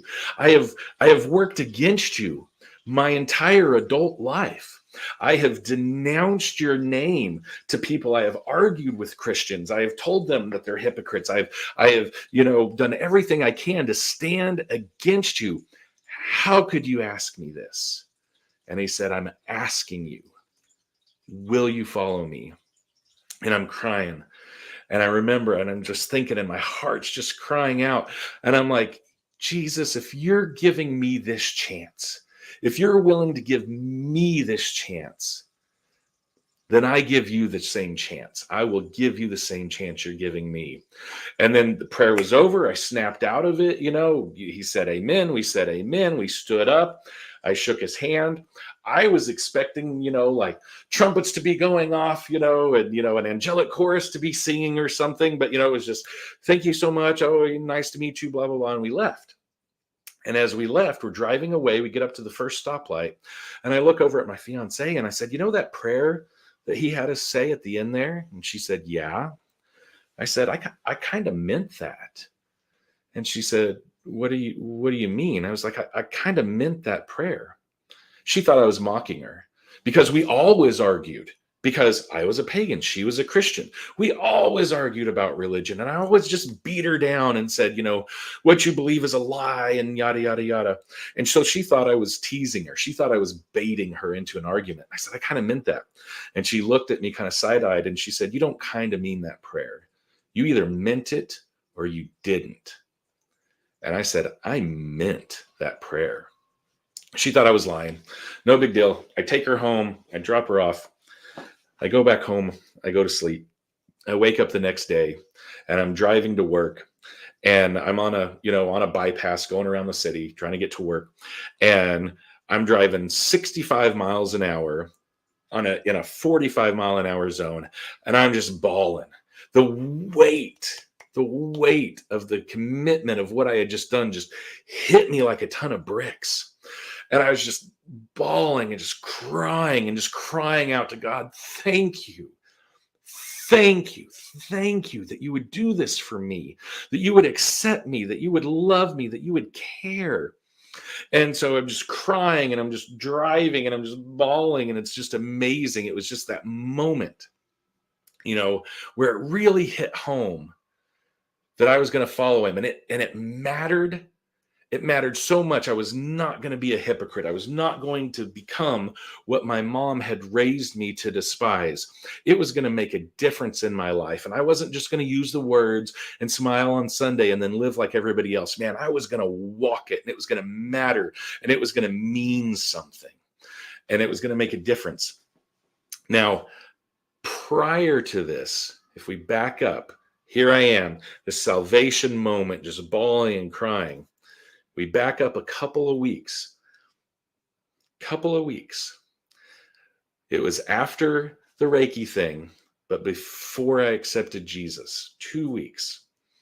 I was in my room, had cast my circle, had lit my candles. At this point, I had a full-blown altar. I had idols. I had like a tiki god. I had a dancing Shiva. I had, some profound Buddha, all curled up. Had given them sacrifices of incense. The incense were burning to them. I'd cast my circle. And earlier that night, my fiance and I had gotten to a terrible fight about religion. And I asked her, I said, what do you think about my religion? I know what you think about your religion. What do you think about my religion? And she said, I believe it's devil worship. And it went all over me and I got mad. The devil's not real. It's a boogeyman. He's created. He's a myth, blah, blah, blah. I got mad, took her home, took her back to her parents' house, came home, cast my circle, and I was sitting there mad. And this thought started nagging me at the back of my mind. What if she's right? That's all. Little voice in the back of my head said, what if she's right? What if she's right? What if she's right? And the more it started to go over and over in my mind, the colder I got sitting there on my bed. And even though the candles were lit, it was like their light started to turn brown and dim. And it got cold. And I'm wearing my robe. I had a big robe. And I rolled, in the robe, and I pulled that, and it was just so cold. And then I could start to hear it. And it sounded like it was in a distance at first, and it was laughter. And it was just mocking laughter. And it was just surrounding me, coming from all sides. My circle. The laughter was coming from my circle. And I lifted up my hood and I was peering out into this just dim, brown, dark light that the candles were putting off all of a sudden. And I could start to make out eyes, yellow eyes, and they were laughing at me, and they were in the idols, and they were hanging on to the candles, and they were behind the altar looking at me, and they were surrounding me, and they were laughing me, mocking me. And it took me right back to when I was a little kid and seeing that first entity come out of the lamp. And I was so afraid. And I was so scared. And I literally pulled myself into my robe and I got under my covers. And I was so terrified. And all I could hear was the laughter and the little voice in the back of my head saying, what if she's right? What if she's right? What if I'm worshiping demons? What if she's right? And they're laughing at me. And then all of a sudden I heard a voice, not in my head, a voice outside my head. I heard an audible voice, and it simply said two words. It said, I am. That's all it said. And everything just stopped. The lights were bright again. The fear went away. The laughter was done. And it was so audible that I jumped up out of my bed looking for who had just spoke the words, thinking a friend of mine was hiding, had come over to prank me and was hiding in my closet or something. Oh, ha, ha, ha, I know you're in here. Open up the closet. Nobody's there. Oh, ha, ha, ha, I know you must be around the corner in the bathroom. Nobody's there. Walking around. Nobody's in the kitchen. Nobody's in the living room. Nobody was anywhere, but I'd heard the voice. I'd heard it audibly. And it brought peace to me. And so now I sit back down in the bed and I get down in the covers. I've, snuffed out all the candles and everything. And, the incense was done burning. And I laid down into my bed again. And this time, instead of cold and fear, my body was full of warmth and peace. And as I laid my head on the pillow and I started to fall asleep, instead of hearing mocking laughter, I heard a different voice. And it was a voice that was warm and felt like thunder. And it just started telling me who I was. And it just said, I have created you to be a peacemaker. I have created you to be a man of faith. I have created you to be a man of honor. I have created you. And it just started speaking all these things into me. And I just fell blissfully asleep. And I woke up. I just want to say something. As you're speaking, I'm trying to visualize. So there is like a room like yours where you're being bullied by this demonic entity, the one who is supposed to be your friend, the draconian spirit that presented itself with the name of Goliath, supposedly loving you, accepting you when you were hurting. Now, and he's mocking you and laughing at you and actually trying to intimidate you. And now Jesus, even though you didn't, at this point, you still didn't invite Jesus in your life. No. He comes and speaks life and truth and true acceptance when it comes to repentance. And then as the big boss, like in video games, there's a big boss that walks in the room, all these little gods, all these little deities, all these little dogs and rats, they're scared and they go away, and there's perfect peace and serenity because the one who created not just you, but the universe, and who created them, but they rebelled against him, he comes in, and just as the same way as Jesus calms the storm, now Jesus comes in your room, calms the atmosphere in your heart, and all these entities are gone, and it's only you and Jesus. This is as beautiful as one of those gospel stories. It's just pure amazement. It just brings goosebumps. No, seriously, like you see like this dark black entity coming against you, and because you're not raised to be a Christian, it's not natural to you to invite the name of Jesus, to say, Jesus, come and save me against these entities, or like be gone in the name of Jesus. You're not raised like the same way I wasn't raised in a religious way. And then Jesus comes because he's all this time observing and waiting for the perfect time to come and intervene. And even without you calling for him, he knows that you need help. And he comes and saves you and delivers you and speaks the words of assurance. Like how amazing. We see the gentleness of Jesus. He's not trying to push himself in your life. He's coming like in waves and waves and waves, which builds your faith a little bit. And you see on the other side, this draconian spirit, Goliath, being so aggressive and completely different nature. It's like so powerful, like how they're different. And the one that is like trying to scare you like hyena, it's so less powerful than the one who created him and is the big boss, like I said.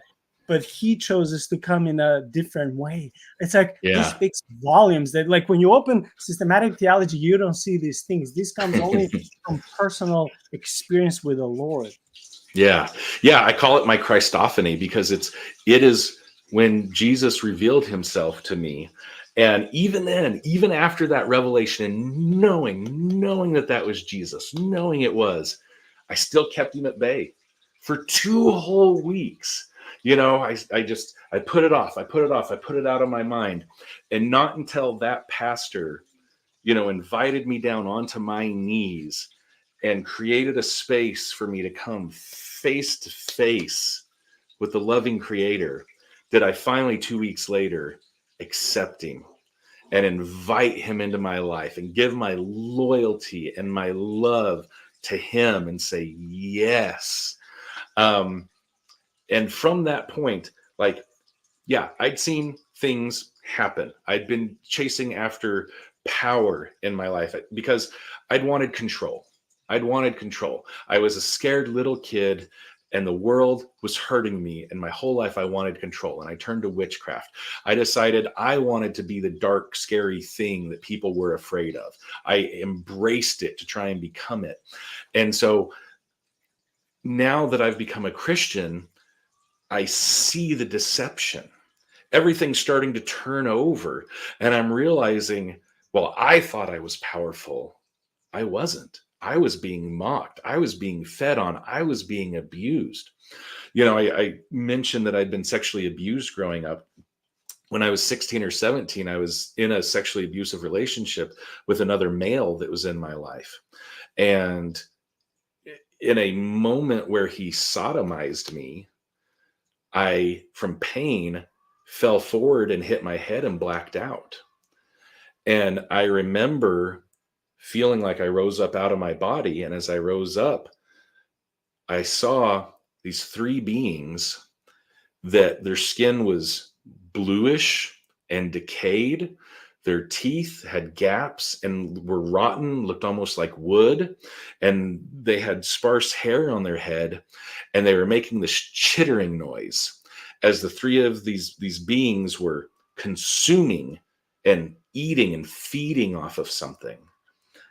And as I came closer to look at what they were doing, I realized that they were feeding off of me.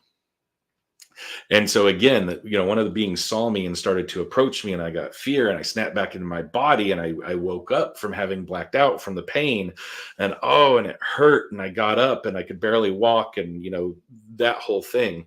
But that was another moment, of when I was, like I said, I was like 16 or 17 when that happened, of me getting a glimpse into the spiritual realm of what was really taking place. And now that Goliath is revealed, or Jesus has revealed to me really what Goliath actually was, and there was no longer the facade there, the lie had been removed, and I could see that he was really a malevolent, evil entity that was really just out to use me. I thought we were joined together. If anything, I thought I was using to him to get what I want, when the simple fact was, no, he was using me the whole time, and I never saw it. And that I'm just curious, evil. like, how big was Goliath? Was it bigger than It's us? huge. Like, Huge. Yes. ooh. Much, much bigger. 10 to 15 feet. Much bigger. Oh, wait, how? I mean, this is a silly question, but how did it fit your room so that you were able to see it? Because it will pass the ceiling. It did. It just Okay, did. so this brings another dimension and another level of the identity of his name. So it's not a coincidence that it's called Goliath, especially if we know that through the Second Temple literature and some extra biblical sources, we know that the demons are actually understood to be the Nephilim, so the giant dead spirits that are like roaming the world, and they are the ones that beg Jesus to be sent into the herd of swines, right? The pigs, So this is so funny, so funny. So if demons are coming from are actually the dead spirits of giants like Goliath, so the demon actually identifying itself as Goliath may actually, even though we should not trust demons, right? But there Right. could be some truth in or in not his, but in its identity and name. There could be Mhm. some portion of truth in that. Yeah. And of course, I didn't know that back then. That wasn't my culture. That wasn't my identity. That's not what I was exposed to growing up. I've now been a Christian longer than I was ever a pagan. Um, and now, I'm deep diving, into this, some of the Second Temple literature, the Book of One Enoch, and some of these different things, while not inspired, still contain truth. And so I'm really starting to grasp, wow, maybe that actually was Goliath. I didn't know who Goliath was back then, but I know now.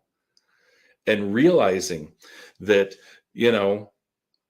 while we were still sinners, Christ died for us. When I was in the midst of fellowship with Jesus's enemies, when I was in their camp working for them, he still made a way. And he still came in and revealed himself to me in the midst of my sin and my arrogance and my pride and my lust and everything disgusting that I could be. He still let me know. And, fast forward to when I'm down on my knees and I'm making that commitment to him and I'm saying yes. I knew in my mind that that was my moment. I could either say yes or I could say no. But I knew that for me personally, if I said no, I was never going to get that opportunity again. That if I didn't say yes at that point in my life, I was never going to say yes. Well, and also there's another layer that comes to my mind, another maybe angle. What if Goliath would come after you because of you, like now not abandoning your master, but if Goliath was your master, now you're like flirting with Jesus, and that's a Mhm. no. So what if you said no and Goliath was coming in a more aggressive way to you and actually Mhm. trying to hurt you, not just intimidate you through like, Yeah. nightmares and sleep paralysis or bad Mhm. dreams, whatever. What if actually you could have been hurt by Yeah. actually going to church, trying to please your fiance, having the vision of Jesus's feet? We don't know. So Mhm. and we don't even want to speculate, because the best thing No. is that Jesus met you and you're like, yeah, okay, it's my time to surrender. Yeah. Yeah. I said yes. And that changed everything. And, I mentioned being in, moving into a hyper Calvinistic church because a lot of what they did felt the same as what we did in witchcraft. But it was interesting Wait, you because, say hyper Calvinistic. Do you mean hyper oh, charismatic? hyper charismatic. Yeah. Hyper charismatic. Sorry, I misspoke. Forgive me. Um, but yeah, it felt the same, because you pray prayers for blessing and you speak it into existence and you claim it as your own. And it was all the same things that I was doing in witchcraft. It was the same things, but just, a different, master at the top of it. And eventually God opened my eyes. And I got away from that. I actually opened my Bible and was reading, the Bible for the first time in my life. I tried to read it before, but it was boring. It never made sense. I was trying to read it like a novel, start in Genesis and read my way through. And you make it to about Leviticus or Numbers or something. And you just, no, this is dumb. And you get rid of it because it doesn't make sense. You're reading the words, but it doesn't make sense. And now all of a sudden it's opened up to me. And, I eventually left that church, but I remember diving into the Bible and I was sitting on, in my living room at one point and I'm reading the Bible and I'm getting through, and I get to the point where, Moses is up, on the mountain and, we've gone through like the transfiguration and stuff. And God's like saying, take, these tablets, take it to the people. And Moses is like, okay, I'm going to take it to them, but they're just going to say, I wrote this. What good is this? Can't I have a name? Is there not some way I can tell them, who it is that gave this to me? So they won't think that I just made this up myself. And God says, yes, you can tell them my name. And Moses is like, what's your name? And it says, I am. And it took me back to that minute when I was just laying in bed and I was in so much fear, and it was all I could do just to try and close my eyes and hope that the evil would leave. And the voice said, "I am," that came to me. It was the first time I'd made the connection as I was reading his word. And I was like, it was the name of God that came to me in that moment that set me free. And it was, yeah, it was amazing. Yeah, it sounds both like the account in Exodus when Yahweh sent Moses to go speak with the Pharaoh, and he said, set my people free." And well, who should I say that is sending me? Well, say I am, Hmm. which also reminds me of John 8:58, I think, when Jesus said that he was, that actually that he is. Hmm. So and the Jews were like, "That's a blasphemy." Yeah, blasphemy. Yeah. So yeah, this is part of biblical theology, well, and also systematic theology. When we say that that Jesus is actually Yahweh, this is one of the Hmm. passages where we go to prove that. I will leave you to give any concluding thoughts because we are past 2 hours. But I just Sure, want to sorry. say, I just want no, that's perfectly fine. I also want to honor your time. I just want to say that based on you mentioning a couple of times, hyper charismatic church, in not in a bad way, but in a way to warn Hmm. us. I just want to, in a loving way, just like you warn the audience who may be part of apostolic churches or hyper charismatic churches, if your pastors and churches are teaching things just like Ben was, learning in, paganism and New Age, speaking things into existence, or the law of attraction. If Hmm. some of those teachings, they're New Age-ish, are in your churches, I think God. I'm not a prophet, but I think God may be calling you to leave your church and actually joining a true biblically sound church that you may not understand everything or agree at the very beginning because you've been programmed in your church to speak and believe certain way. But trust Hmm. me, God is not a genie from the bottle that you can just name and claim things or use God as a tool to speak things into existence, especially when it comes to material riches and Hmm. wealth or opportunities. God's not in that business, even though he can and will bless you financially, but that's Hmm. not the gospel. So I would just use that opportunity to warn people, leave churches that are like that and go to the churches that are preaching the gospel. Yeah. Ben, the floor is yours. You can take as much time as you would like to when it comes to the concluding thoughts. Okay. So yeah, just to kind of, to wrap it up and put a bow on it, anything that I saw or experienced in witchcraft, any entity or spirit, any magical spell that I cast, anything that came and took place because of it, I thought that was power, but I was deceived. That wasn't power. When I came to know Christ, and when I followed him as my king and gave my loyalty to him, and I actually see healings, and I started to see that there were so many opportunities where the devil tried to take me out in my life, but he supernaturally protected me from so much. That's power. That's truth. That's honesty. That's what's real in this life. And when you're looking, like I was as a broken little child, and you're looking for meaning, and you're looking for purpose, and you're looking for acceptance, and you're looking for love, there's these things on Facebook all the time. If you could go in the past, would you go in the past and try and change something, or would you go in the future? Oftentimes I say I would go into the past, and I would tell 9-year-old me, Jesus is real. Jesus is real. And grab a hold of it with both hands and give everything you have to it, because I feel like I wasted so much time chasing after just worthless things in life that meant nothing when he was there the whole time. But then other times I think, but you know what? God saved me. I'm alive today. I made it through my past. I also want to see what's in store in the future. And so I look forward to that as well. And so I've seen God do more miraculous things since I've been a Christian, actual real things. In my time of need, I felt him send ministering angels to me to support me and hold me up. I've come to places in my life when I was a baby Christian, where I was contemplating suicide and was ready to end my life. And the thought would come to my head, hey, you know what? You should pray about this. And yeah, I'd pray about this. And I'd wake up the next day in my bed and I would not have slit my wrists.